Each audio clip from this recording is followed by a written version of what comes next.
Hello and welcome to Tanach Study and to Sefer Study. I'm Nachliel Selavan and you are watching another episode of Archaeology Snapshot. This episode is the first of what Chazal call Nevi'im Acharonim, the final prophets. And that is because Haggai, Zechariah, and Malachi, the three last prophets in Trei Assar, in the collection of 12 minor prophets, are taking place in the Persian period. And that brings us to, of course, our following four questions, which are: when is the story happening? Who are the main players? Where are the locations? With some highlights from history and archaeology. Because this is the first official episode in which we're going to be talking about this period of the Persian Empire, I'm going to dedicate an introduction, which is of course going to serve us again when we get to Ezra Nehemiah, when we get to Daniel. We've already spoken about it a little bit in Megillat Esther, so I'm going to link to that episode in the description, so make sure to check out that video so you can catch up on that. And there's going to be a lot of great videos and links in the description, so make sure to check that. But before you scroll down there, be sure to smash that like button, because that like button is going to tell the YouTube algorithms this is an awesome video and there's lots more people like you who want to see this video, and it's going to suggest it for them. So please like that video. Please share this video with other people. You can just click that share button. You can share the video with people, tell people about it, hit subscribe on the channel if you are not subscribed, and hit that little bell icon, the notification bell, to make sure that you never miss a video from Tanach Study. With that out of the way, let's roll the tape. So, Sefer Haggai. This period, known as the Persian period, is known in Jewish history as Shivat Zion, the return to Zion. I would like to contextualize this period of time and to raise a few important details about it, which are going to be an anchor, a structure, a framework for all future episodes that have to do with the Persian period. And those include not only Haggai, but also Zechariah and Malachi. They include Sefer Daniel, they include Ezra Nehemiah, which according to our tradition is really only the book of Ezra. The Christians divided it into Ezra and Nehemiah. And then we also have Megillat Esther, which we already did. So I'm going to give an overview of what we call the Persian period, the Persian Empire. With this introduction, which as I said is going to serve as an introduction and a framework and a timeline for all of the books from the Persian period, and therefore I'm going to refer to this video again and again, but I'm going to try to review it briefly in future episodes, I would like to contextualize when Haggai is speaking and what is going on when he is speaking. And because the Persian period is a very confusing period of time and a challenging one when it comes to Jewish chronology and archaeology, I would like to give it a few extra minutes of discussion. It's really worth it. So hang on and let's begin. So what is the Persian period? Let's pick up from where we left off last time. Last time we spoke in Tzfanya, paralleling stories from the end of Melachim Bet, as well as stories from Yirmiyahu and Yechezkel. We are talking about the destruction of the first temple by the Babylonians. And here in this background image, we have the Ishtar Northern Gate, one of the contenders for the seven wonders of the ancient world. That's the blue gate of Ishtar, decorated with lions, bulls, and dragons. And this is the gate that we were presumably paraded through when brought into Bavel as captives. Now, Yirmiyahu Hanavi told us that 70 years from the destruction of Yerushalayim, there will be a Geula, there's going to be a redemption. We're not going to discuss the particulars of how we calculate those 70 years, but they are very important. Perhaps we're going to mention them again when we talk about Ezra and Daniel. But we are talking about the Babylonian Empire and the Jewish community in Babylon under Nebuchadnezzar in the Neo-Babylonian Empire.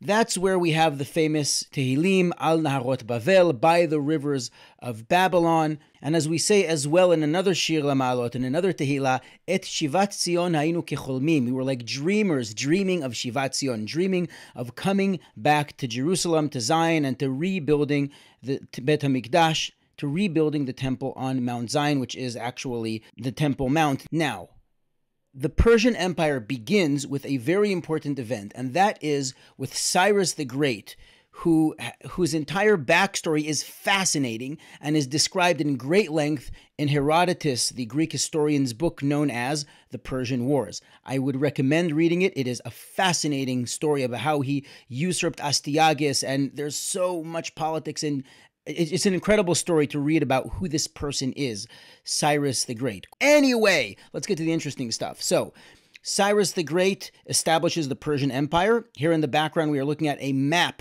of the Persian Empire at its height, which is actually not during the days of Cyrus the Great, but actually Darius and Xerxes. In other words, Darius and Achashverosh. We'll talk about that later. And I also spoke about that in the Purim episode, which is linked below. Now, the Cyrus Cylinder, the very famous piece in the British Museum, which was found in Babylon, a very important city, which was, of course, taken over by Cyrus the Great, in the year 538 BCE, that's when the Persian Empire starts. That's when the Persian period starts, and that is celebrated in what is known as the Cyrus Cylinder. The Cyrus Cylinder is basically establishing the Persian policy of tolerance towards people worshiping their local deities, their local gods. And this is particularly about the restoration of temples in Babylon, which were destroyed by Nabonidus, the father of the famous Belshazzar. We'll talk about Belshazzar, Bezrat Hashem, when we get to Sefer Daniel.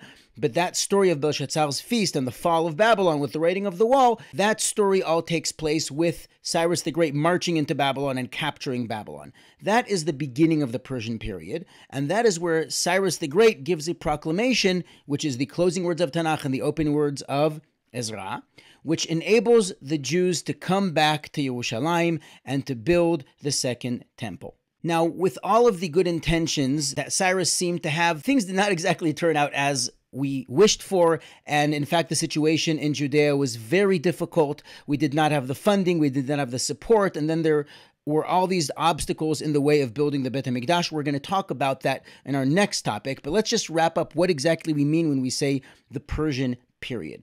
So the Persian period comes to a crashing in with the arrival of Alexander of Macedonia, Alexander III, Alexander the Great, the son of Philip II of Macedonia, which is modern-day Bulgaria, by the way. And Alexander the Great conquers the greatest empire the world has ever seen, and he destroys the Persian Empire with several battles. The most notable one is the Battle of Issos, which is in Turkey, and that is the battle in this very famous mosaic of Alexander the Great on the left, fighting against Darius III on the right. Darius ends up fleeing and eventually is killed by his own people because what a wimp. Anyway, this is the Persian period. The Persian period is the period from Cyrus the Great taking over Babylon to the Battle of Issos, where Alexander the Great ushers in the period of Hellenism, the arrival of the West in the East, in Eretz Israel. It's a fascinating story. It has to do with the story of Hanukkah and the Targum HaShivim, the Septuagint, but it's not our story for now. So that is the Persian period. Now, I believe I have mentioned this in several opportunities, that modern Israeli coinage, symbols, stamps, icons, use ancient archaeology relevant to ancient Jewish history. Here is a very famous one, which I'm sure you have not only encountered, but actually held in your hand. And this is the silver shekel, which was minted specially for the satrapy, the Pachava, the region of Yehuda, which the Persians called Yehuda, written Yud He Daled, and it was minted on the local silver coins for Israel, which was called, again, Yehuda. Look at the silver coin. This is shekel tzuri, as Chazal call it. It's Tyrian silver, which is the highest standard, and that is the silver used for the machatzita shekel. Now, this silver coin says on it Yod He Daled in Ktav Ivri, an ancient Hebrew alphabet, and these three letters, together with the image on this coin, comprise the 1 shekel coin, the shekel chadash in modern-day Israel, and I'm sure you have seen this. And just, by the way, every single Israeli coin has an image which is relevant to ancient Jewish history, including one of them which is based on a forgery. In other words, a fake antique. Do you know which one that is? Hit me up if you know what it is. I'd be happy to hear from you if you figure that one out. Now, in addition to this, there is, of course, the Cyrus Cylinder, which everybody knows, and there is also a very important site called Ramat Rachel, a kibbutz, which is in the south of Jerusalem. And in that place, we found remnants of a garden, which is probably a Persian garden, which had plants from all over the world in it to show the opulence of the Persian Empire. And we spoke about such gardens in the episode on Purim, which is again linked in the description. So the modern state of Israel did something really cute and put out this stamp. And this stamp has on it the Cyrus Cylinder, as well as the shekel tzuri, the silver shekel, which was made by the Persian Empire for Yehuda. That's really cute. Now, two more very important archaeological finds which were uncovered, which are relevant to Jewish history in the Persian Empire. Number one is the Al Yehuda documents, and number two is the Elephantine papyri.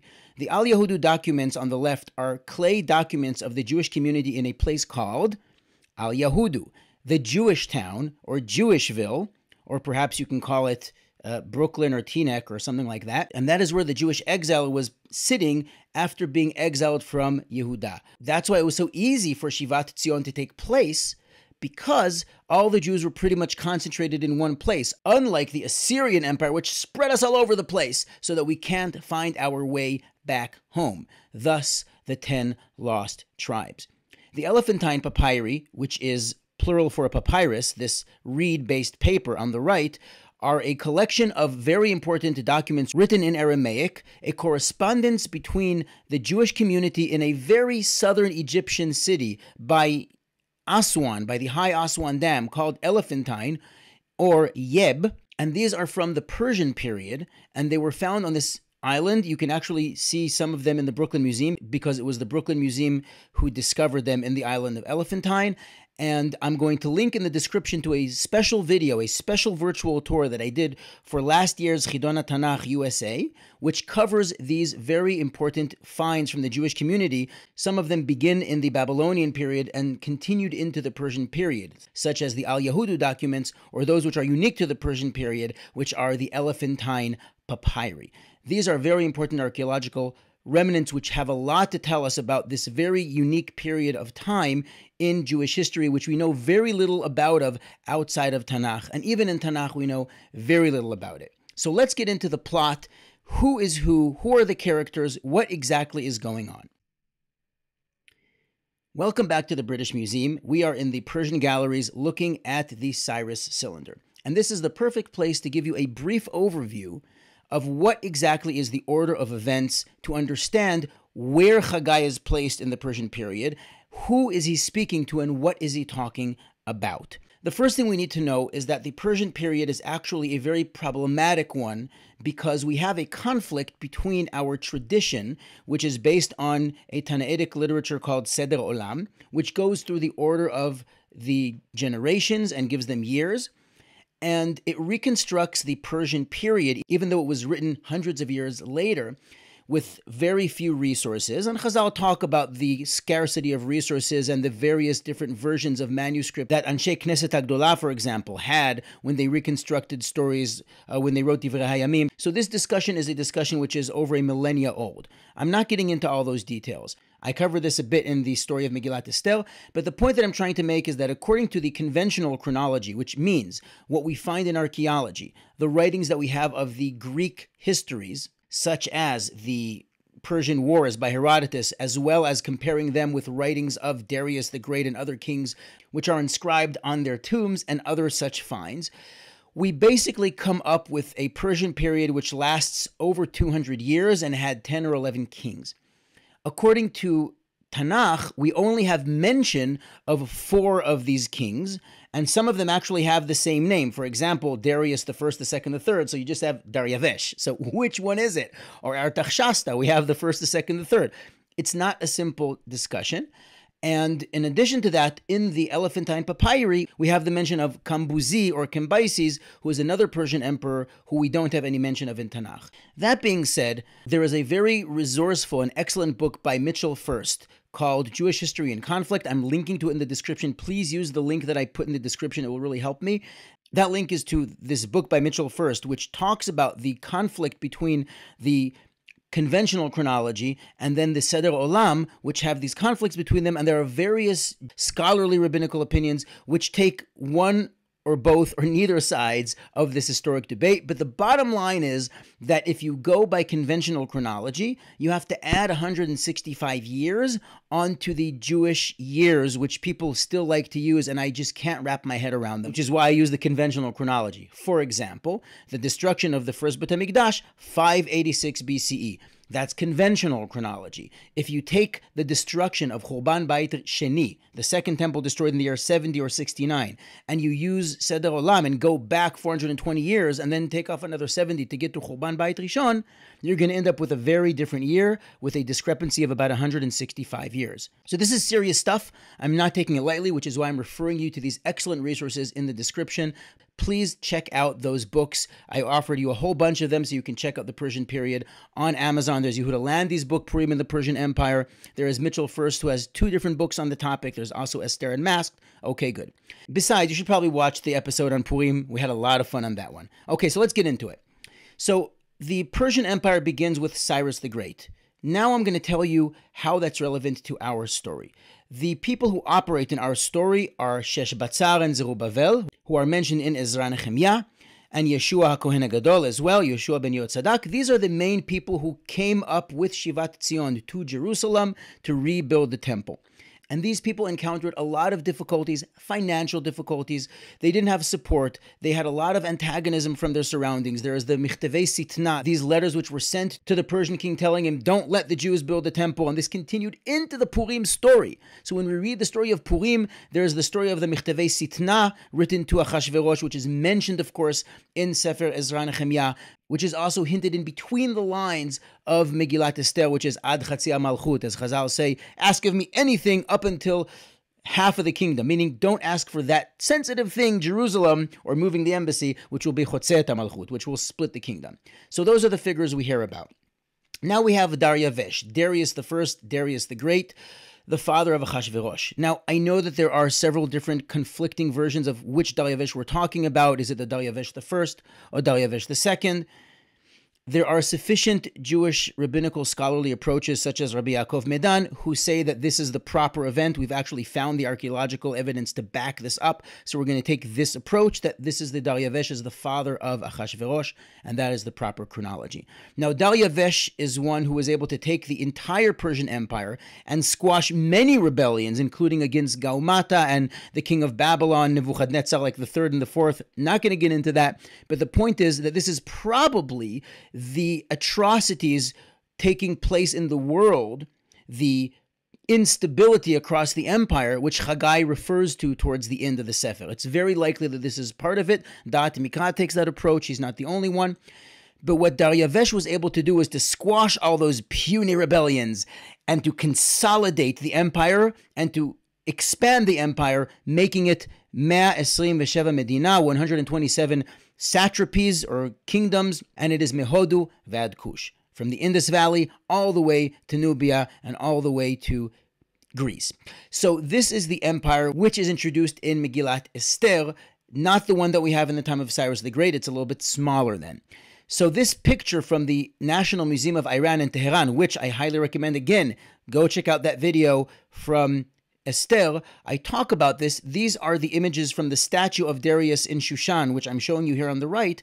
And this is laying out those images representing each nation which he conquered, which is represented under his feet, laying them down on the map, really, literally, Mehodu Vad Kush.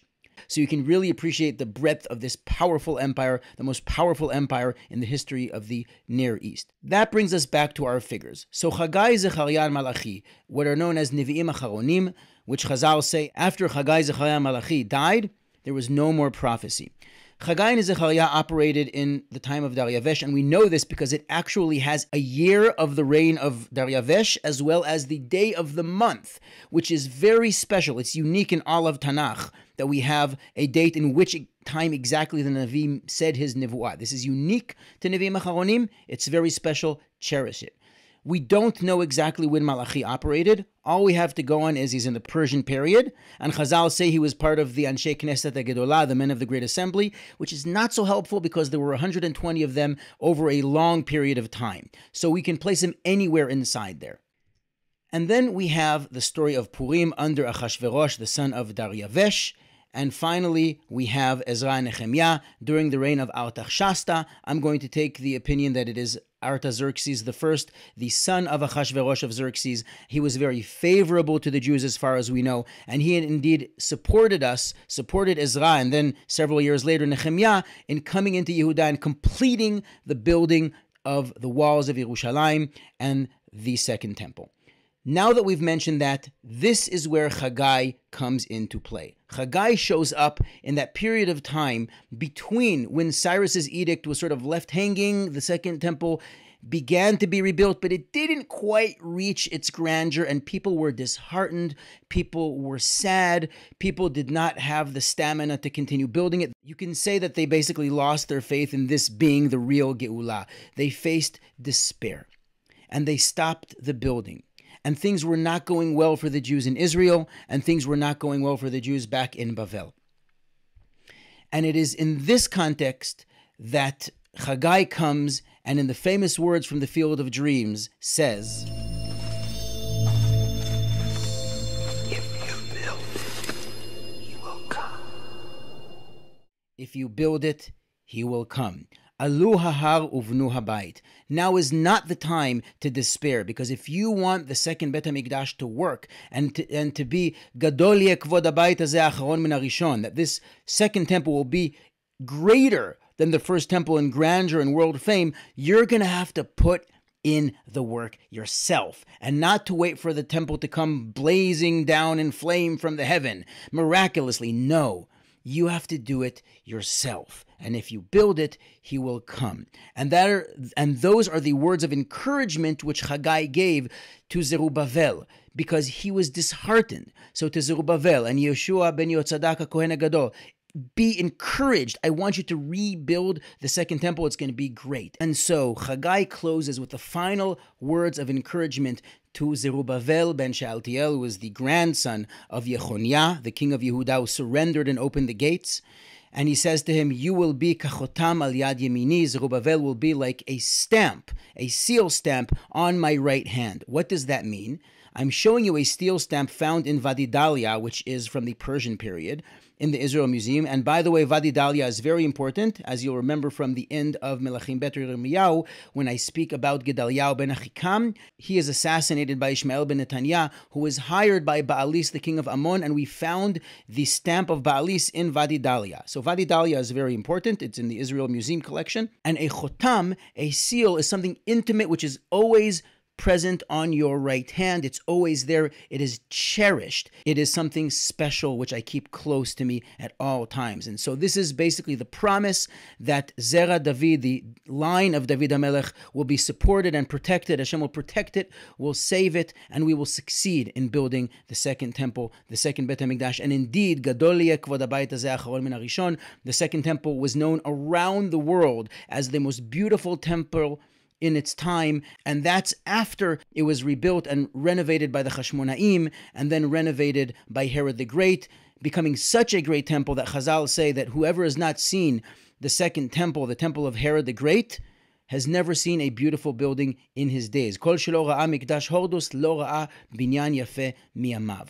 That is the second temple, and that is our introduction to the Persian period. Thank you so much for watching. I really appreciate your time. Make sure to check out those notes below, to smash that like button, and to share this video with other people. And that's it for now. I'm going to see you on the next one on Sefer Zechariah.